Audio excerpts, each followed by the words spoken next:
Welcome back everyone to a new Blender tutorial. In today's video we're gonna create this beautiful sci-fi scene in Blender.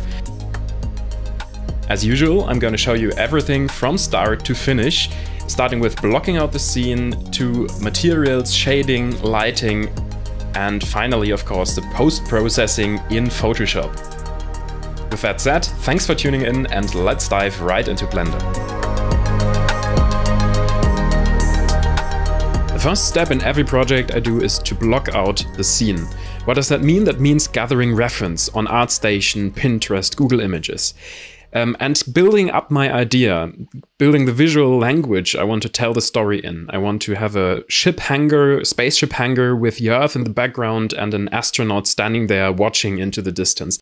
And with that idea in mind, I now translate that into 3D. We switch into Blender and block out the basic shapes in the sense of the word. So we create blocks, simple boxes, we create the camera, we define the focal length, we position the camera angle. This is the most important part, I think, in the whole composition of the image, because this really defines how your image is perceived. It's what defines the composition, where you can apply certain compositional rules and define the proportions, like I do here. And this plane is a placeholder for the astronaut, which I'm creating later on. But these are just placeholders to get the rough composition and the rough size of everything to where I want it. So now let's delete the back face, which is facing Earth, of course, and add in a few edge looms to define the sci-fi shape. If you take a look at the reference images, you'll see a lot of angled faces, beveled faces. These angles are quite typical for spaceship designs, sci-fi designs in general, and you see me adding them to everything in a minute. Now I'm adding a sphere, which will be the placeholder for our planet, for the Earth, and I give it a lot of resolution to work with, a lot of subdivisions, position it right in the frame. And now let me add in a sun lamp and rotate the sun to get the first indication of how the light will fall later on. Play around but with the size of the sun to make it a bit harsher shadows or to make softer shadows. And take a look at your planet. This is the main focus of the image. I want to have it very brightly illuminated, but not too bright, and I want to have a subtle gradient in the texture. Complexity comes with a lot of work, and to save us some work, we're now gonna add in a mirror modifier. This will replicate the things we do on the left hand to the right hand side. And if I add some edge loops right here, you see how if I extrude them, they're getting replicated on the other side. And this is a process you see me doing a lot of times. Adding edge loops, extruding them, beveling them, because as I said earlier, bevels are very important in sci-fi designs. And yeah, that's exactly what you see here. If we continue doing so, you can see how the scene gets more and more complex. Add in some loops, add in some details, add in bevels, very important, make angles everywhere. And now let's add in finer details. Let's, for example, construct one of these air vents. Always keep the form and the function in your mind. So design things that would make sense to be there, like an exhaust, for example. That's what I'm doing here. I simply create one of these fans and duplicate them around the object. With this technique, duplicating, scaling, beveling, and extruding along the normals, I can create something like a panel, for example. Panels, beveled panels, are usually very often used in sci-fi designs as well. And now I'm gonna add in some bolts to again keep the function of the part in mind, because it actually needs bolts to be held up against the wall. And yeah, that's what we're doing here. Let's smooth everything, enable auto smoothing, and position it where we want it. Join it to our original mesh, and you can see how it gets duplicated. This is how we save work. Let's have a look at another part, like this part, for example. It all starts with a plane again. We don't worry about correct topology in this case. We just create n-gons and again bevel a lot of times. And really, this process is not intended for an advanced project where you need some sort of animation or destruction or it is not intended for a professional work environment. This is just some artwork we create, a pre-visualization, you can call it. This is nothing for a Hollywood movie. There you would create this first and then really flesh it out afterwards. Let's see how we could create something like this walkway, which you can see here, pretty easily with just a few steps. Simply duplicate one of these vertices, which is already there, and then through extrusion and movement and scaling, just trace a path around all of these obstacles, all of these things in the wall. And always keep in mind, do everything at an angle. Look at your reference. There you find everything you need. Just get inspired by it. Don't copy it, but get inspired by it. And yeah, you will see how it's done. Let's extrude everything out, scale everything on the y-axis or on the x-axis to 0, and merge all vertices by distance. Then let's select this front edge loop and again extrude it at an angle, give it some beveling. Again, the same all over again.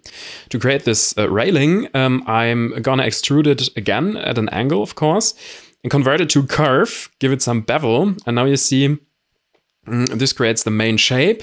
And for these individual parts, these individual pipes, I'm going to create some an edge, which I convert to a curve, and I'm now going to duplicate it to every corner there is in this railing. And with that, we have pretty easily created ourselves a walkway. And yeah, now let's convert everything to a mesh, join it together, and join it to our final mirror object to copy it to the other side.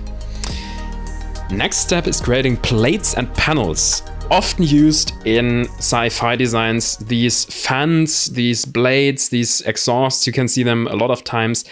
And as I said earlier, let's bevel it. Let's bevel it at one edge a bit more. Very important hotkeys there are Control-Shift-B to bevel individual edges.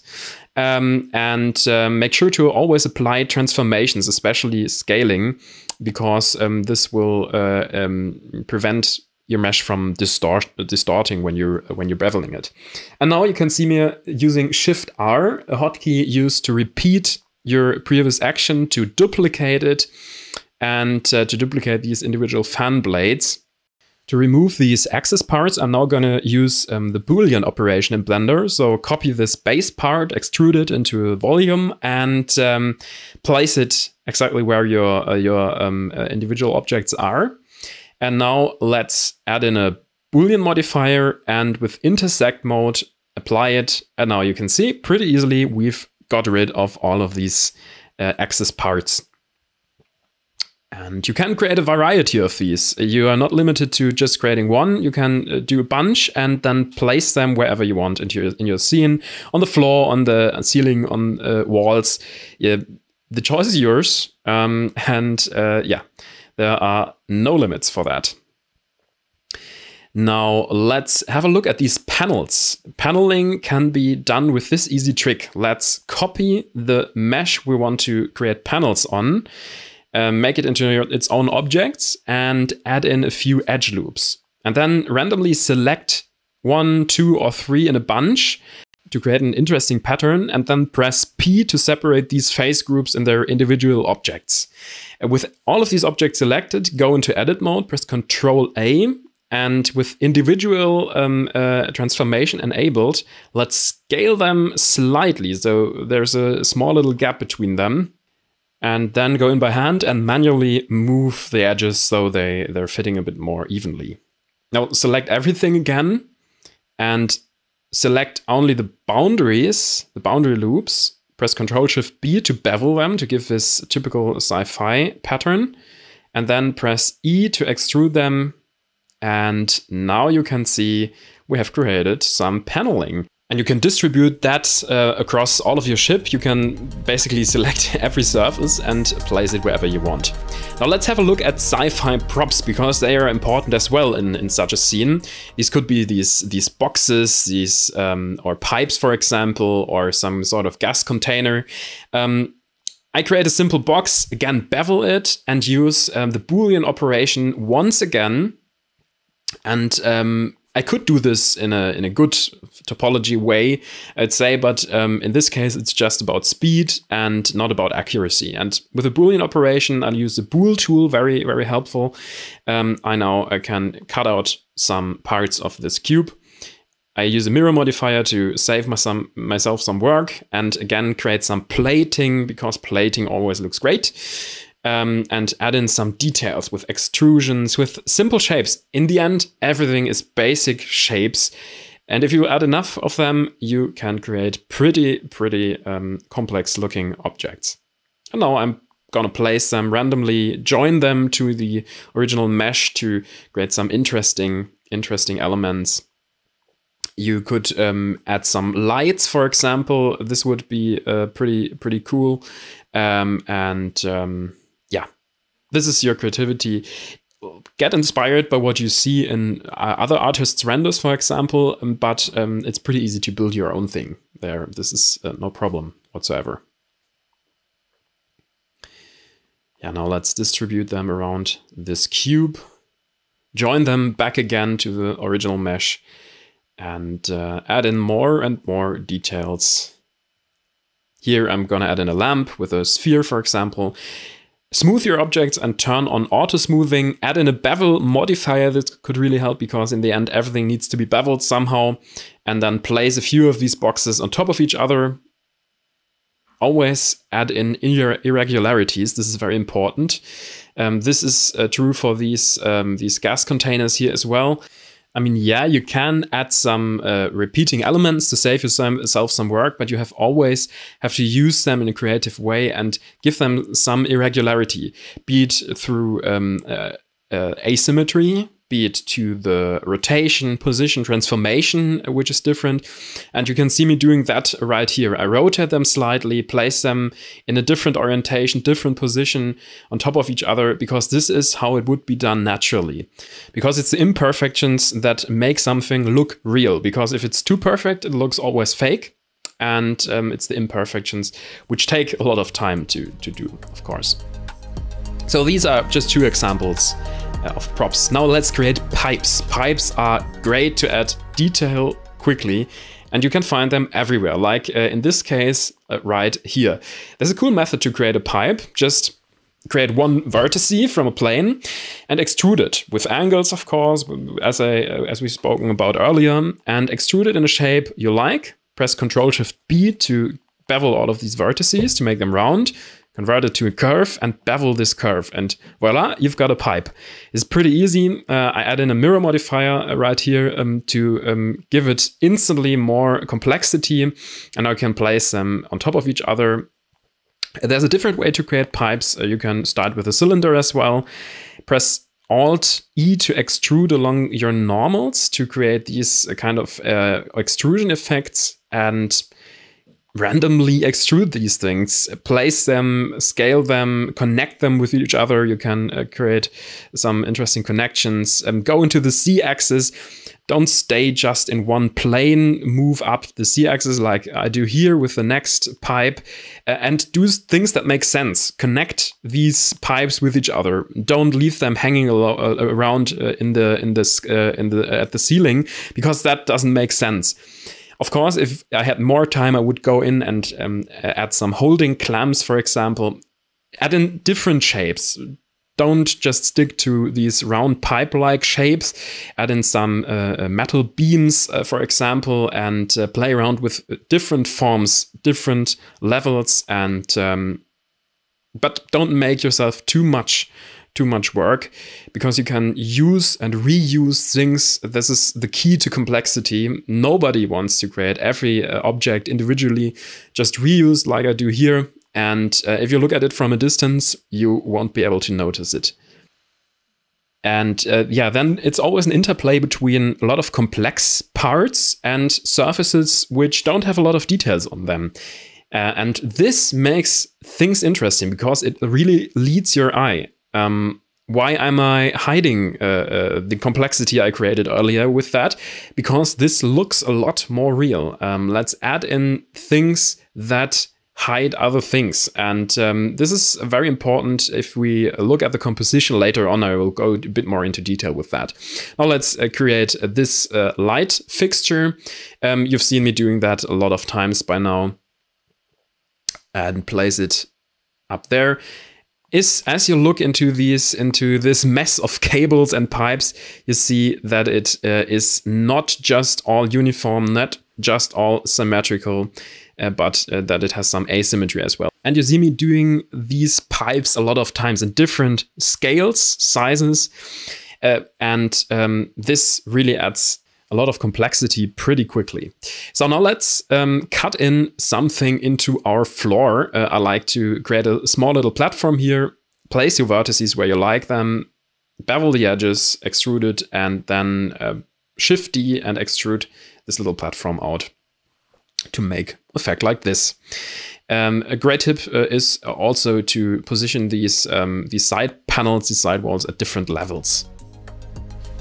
So now let's look at our main character, modeling the astronaut. And if we take a look at him, you can see this little guy is pretty basic because he doesn't need a lot of detail because he's just seen in a few pixels of your image. So I'm constructing the basic shapes made out of planes.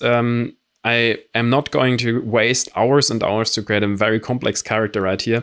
And that's the main takeaway in this whole session, I think.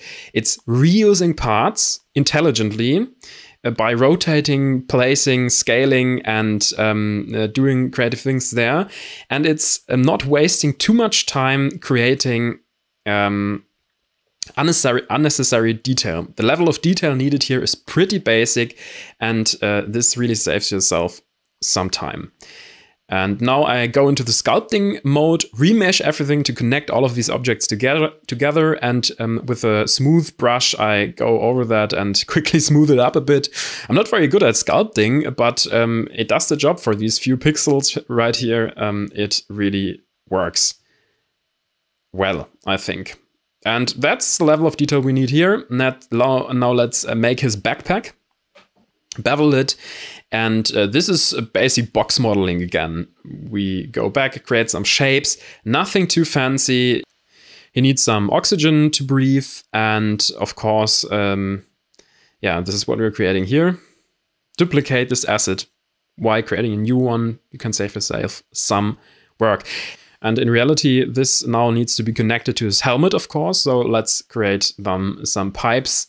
We'll lead there with our well-known technique. Bevel everything, finally. And then convert it into a curve and give this some bevel. Join everything together after you've converted the curve to mesh, of course. And now let's create a new sun lamp, look at it in rendered view. And I think this looks pretty acceptable. Now let's give him some materials because we have him here right now. Let's, with box selection and circle selection, let's select some stripes on his suit and give them an orange color, make the rest white, and his visor should be this golden kind of reflective color. So give it some metallic property, decrease the roughness, and make it gold. And now you can see it looks pretty acceptable for my taste. So now let's have a look at him and place him into the scene. The general lighting setup consists of our main sun lamp, with which we created back earlier, and these individual lights, because speaking of realism, these lights are in the scene, so let's give them some emission and let's add in an area lamp right beneath them to further boost their lighting intensity. And this is what this makes out. It really illuminates the inner part of the hangar. And then there's the sun lamp, which controls the outer lighting. And finally, I've added in another area light, which is pretty strong and which really shines into the hangar. With accent lighting now, on the other hand, if you take a look at the final view, you can add some visual interest. For example, with this red lamp up top right here, I gave it a red emission shader, which is pretty strong. I added in these neon lights, which are blue, complementary colors, which is very cool. And these lights down here are a simple emission shader, which is slightly warmer than natural white.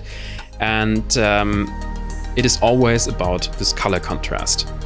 Let's take a look at the Earth.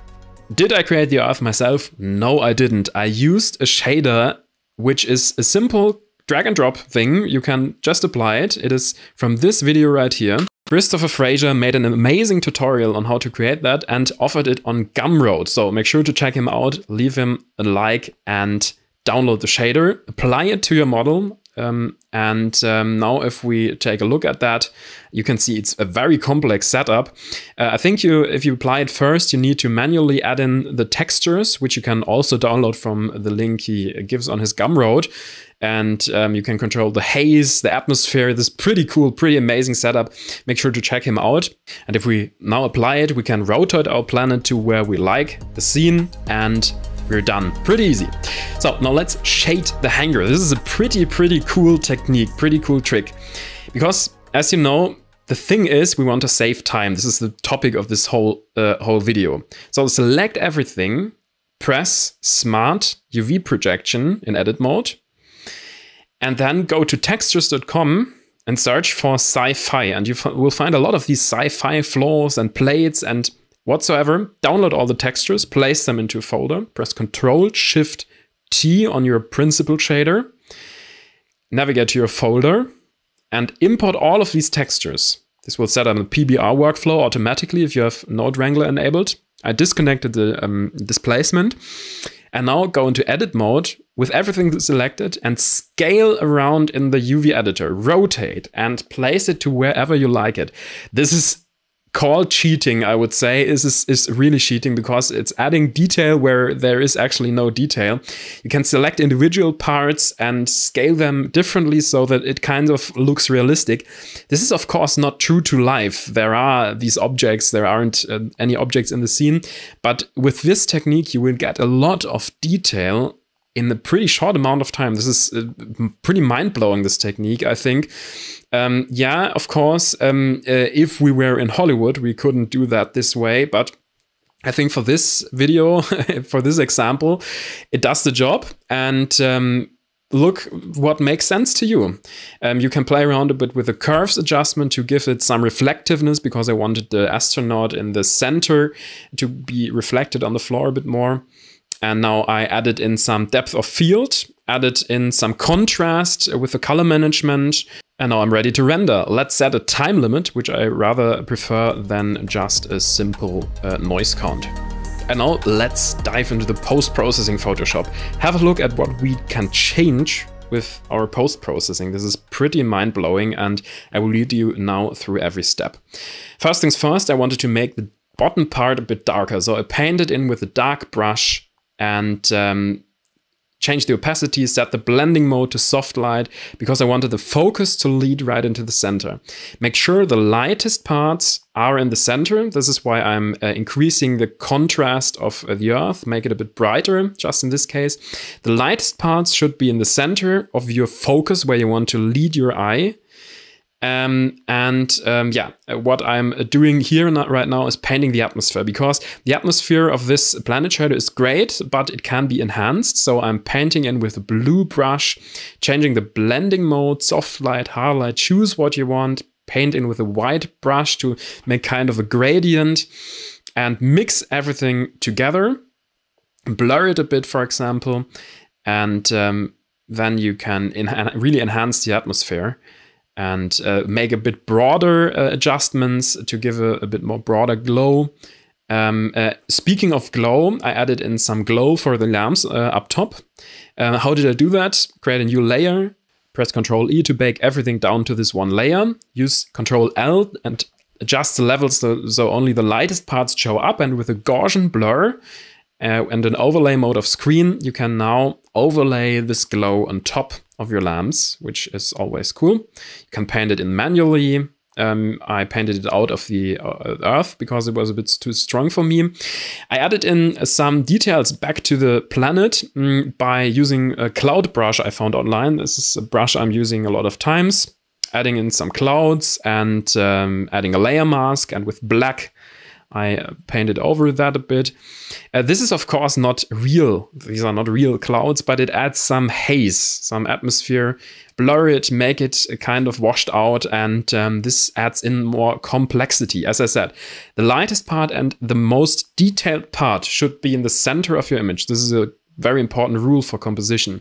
I'm adding a few details down here because I think it looks a bit too clean at the moment. So I want to add in some dirt, for example. I do this with this smoke brush, with this cloud brush as well. This does the job.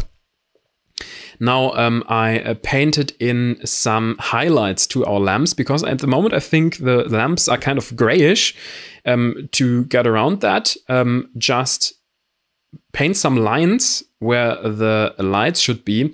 This is the thing I do a lot of times in these 3D renders, because they don't quite have the dynamic range to make that look real, and then blur it out. And I do the same thing for these lamps. I add in a subtle glow right here by painting with a brush.